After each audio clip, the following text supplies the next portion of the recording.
My name's Jason Burnett, the General Manager here of the Intercontinental Sorrento.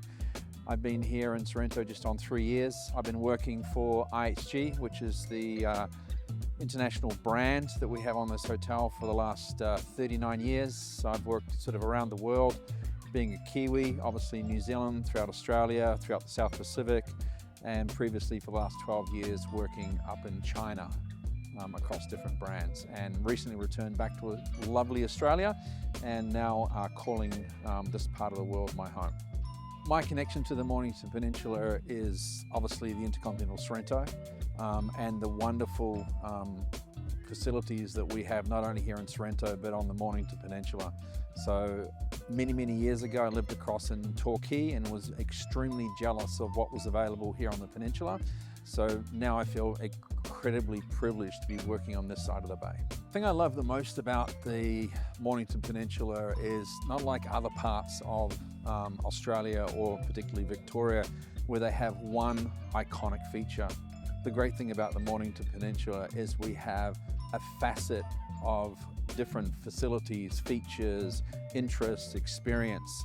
So this is what makes the Mornington Peninsula a very unique tourism aspect, not only for Victoria, not only for Australia, but also for our international travellers as well. I became a member of the Mornington Peninsula Regional Tourism Board about 1.5 years ago. Why?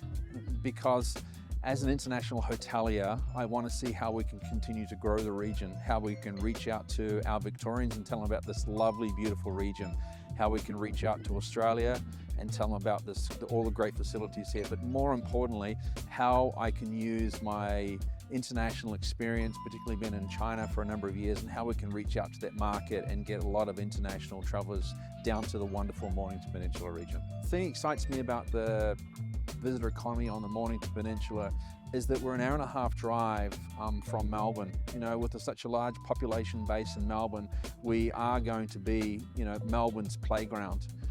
As I said before, there's a lot of experiences, unique opportunities down here on the peninsula. So we're not offering one thing to one market, we're offering multiple things to a very large, broad market. One of the reasons I joined the board was to see and assist the growth of the region. So from a very small business to a large corporate business that's running on the peninsula, to see all those businesses being successful and growing. Not just getting more day travelers down from Melbourne, but getting them to stay over here overnight and have multiple experiences while they're staying on the peninsula. So that's really important to me as a board member, is looking after all of our different businesses we have across the peninsula.